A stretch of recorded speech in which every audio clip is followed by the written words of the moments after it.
Welcome back to Askewed Reviews, and we are continuing the Friday the 13th series with the 1988 film Friday the 13th, Part 7, The New Blood. Here is your trivia question for today. This movie set a record. What record was it? The answer will be at the end of this video. So at the start of this film, it's been some years since Jason was chained to the bottom of Crystal Lake. We meet a young girl named Tina, who unfortunately witnesses her alcoholic father hit her mother. Tina runs off and takes a small boat out onto the lake. Her father chases after her, calling for her, and then she apparently learns that she has telekinetic powers, as in her rage, she collapses the dock and causes her father to sink down below into the lake. We now skip ahead quite a few years, as Tina is now a teenager, and her mother Amanda is taking her back to their home that they had on the lake. Dr. Cruz, Tina's psychiatrist, comes along as well, as he wants to help work with her on enhancing her abilities, with, of course, no ulterior motive. Supposedly, he wants to help get her to a point where she can control what she's doing. Now, while the Shepherd family and Dr. Cruz are at that home, right across the way, a bunch of kids decide to rent out the other cabin as they're hosting a party. Now, one of the kids is named Nick, and he and Tina seem to hit it off right away when they meet. One of the nights that Tina is by herself, she wishes desperately to bring her father back, as she feels terrible about what she did. Unfortunately, while trying to use her powers to do so, she brings back a different body that's in the lake. So, of course, Jason Voorhees is brought back to life, and it has been quite some time since he murdered anyone. But just like riding a bike, he's back to it in no time. So will Jason continue to be an unstoppable killing machine, or will a girl with telekinetic powers be the one to end him finally? This movie was directed by John Carl Buechler. He even makes a cameo in his own film as one of the firefighters. The original plan for this film was to finally bring Jason Voorhees and Freddy Krueger together on film. Unfortunately, Paramount, who owned Friday the 13th, and New Line Cinema, who owned Nightmare on Elm Street, couldn't get to an agreement. So instead, this script was written. Now, they were apparently still hungry for the idea of a versus movie, so they kind of had the concept of doing Jason versus Carrie, but MGM was unwilling to give the rights over for that, of course. So they still basically did it without being able to borrow the actual source material. Now, the reason why this is subtitled The New Blood is because the last three movies, you had Tommy Jarvis as the main protagonist, and this time, since it was someone new, it was The New Blood. The original title for the script was Friday the 13th, Part 7, Jason's Destroyer. Boy, am I glad that they changed that. So years later, Buechler said he would love to do a Part 7, Volume 2, where the following movies would be ignored, and it would follow Tina, but she would be put into a mental institution, having been blamed for the deaths in this film. And then Jason would, of course, stalk her down and kill all the doctors and nurses. This definitely feels a bit more like a ripoff of Part 5, but who knows, it could have worked out. Barbara Sachs was one of the producers for this film, and she was also apparently very heavy handed, including the fact that there's a reason why this movie does not have much blood, and that's due to her choice. It was also her choice to not allow the dad to look like he had been decaying under the water, and instead just looked a little muddy. She was under the delusion that her ideas for this film would allow them to get an Academy Award.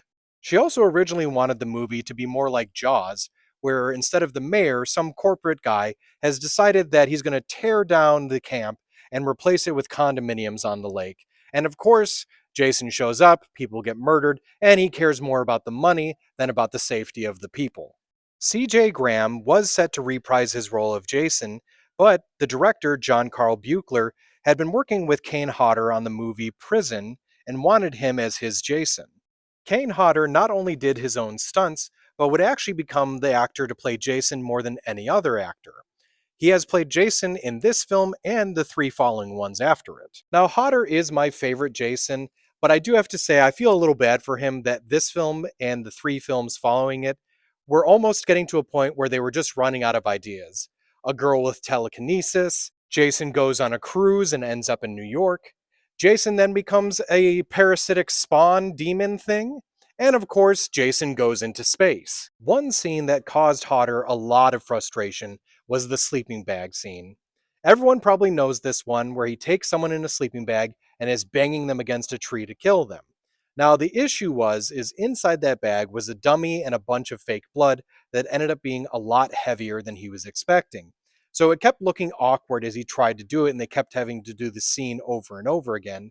And eventually, at one take, he got so angry with it that at the end he kicks the bag, and that's actually the scene that they kept in the movie.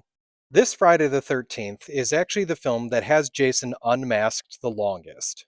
Lar-Park Lincoln does play Tina in this movie, but there were a few other actresses that were up for the role.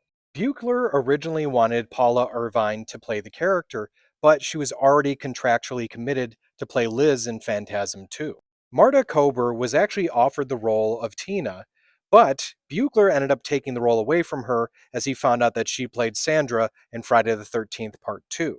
Carrie Noonan, who played Paula in Part 6, had a somewhat similar situation. She auditioned for a movie called Birthday Bash. She was auditioning for the role of a girl who had telekinetic powers and was fighting against a psycho killer named Ethan. So, after a little bit during the audition, she ended up asking if there was any possibility that this was connected to Friday the 13th. When they told her it was, she explained who she was, and unfortunately, they declined her the role. Walt Gorney, who played the character of Crazy Ralph in both the first and second Friday the 13th movies, was actually the narrator for the opening sequence of this film. Unfortunately, this would be his final role. This time around, this sequel was filmed in Alabama. 1988 was the first year that four of the top slasher movie characters actually all had a movie that year: Friday the 13th, A Nightmare on Elm Street, Halloween, and Child's Play. In 2013, a scuba diver named Curtis Lair created a life-size dummy of Jason and chained it to the bottom of Crystal Lake in Minnesota. It still remains there, scaring the shit out of other divers. The body count for this film is 16, but it was almost 17. You have John Shepard, who had a collapsing dock fall on top of him, causing him to drown. You have Jane, who is stabbed in the throat and nailed to a tree with a tent spike. Michael, who got a tent spike hurled at him into his back. Dan, who was punched through the back and then had his neck snapped. Judy, who while in a sleeping bag was repeatedly slammed into a tree. Russell, who received an axe to the face. Sandra, who ended up drowning in the lake because Jason pulled her down into it. Maddie, who had her throat slit by a scythe. Ben, who had his head crushed by Jason. Kate, who had a party horn shoved into her eye. David, who was stabbed in the stomach with a butcher's knife. Eddie, who got hacked in the neck with a machete. Robin, who was thrown out a second-story window and landed on the ground. Amanda Shepard, who Dr. Cruz used as a shield as Jason impaled her through the back with a machete. Dr. Cruz, who justifiably had a motorized branch saw cut into his stomach. And Melissa, who received an axe to the head. Now, the reason I say possibly could have been 17 is there was a cut scene at the very end where there was a fisherman out on the lake who would have been pulled down and under by Jason. So when it comes to the film Friday the 13th, Part 7, The New Blood, this is unfortunately one of my least favorite movies in the series. And it's just primarily due to the fact that the whole Jason fighting someone with telekinetic abilities just didn't work for me. I also just did not like the plot at all for this movie. So even though Kane Hodder, my favorite Jason, is in this one, I'm going to have to give it a 2 out of 5. Now, as for the trivia question from the beginning of this episode, this movie set a record. What record was it? It set the record for the longest uninterrupted on-screen controlled burn, as Kane Hodder stayed on fire for 40 seconds. I hope you enjoyed this episode of Askewed Reviews, and if there's a movie you'd like to see get a review, just mention it in the comments.